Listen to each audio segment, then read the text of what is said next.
पिता पुत्र व पवित्र आत्मा यांच्या नावे आमेन। आज आपण संत योसेफ माता मरियेचा पती हा सण साजरा करीत आहोत।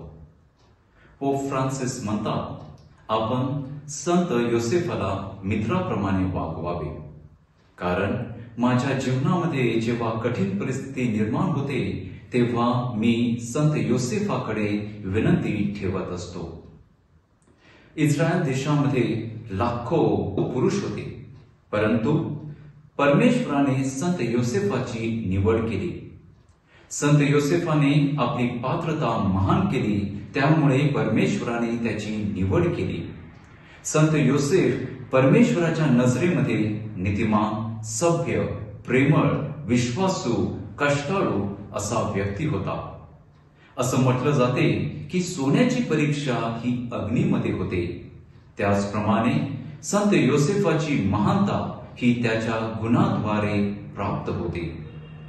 संत योसेफाने परमेश्वराचा शब्द ऐकला आणि त्याप्रमाणे तो वागला। त्याने कुटुंबाची जबाबदारी घेतली, विश्वासाने त्याने जबाबदारी घेतली आणि ती पार पाडली। या जबाबदाऱ्या पार पाडत असताना वेगवेगळ्या समस्यांना, त्यागांना तो सामोरे गेला आणि त्या पूर्ण केल्या। माझ्या प्रिय बंधू भगिनींनो, अशा ह्या महान संतांचं आपण अनुकरण करूया। आमेन।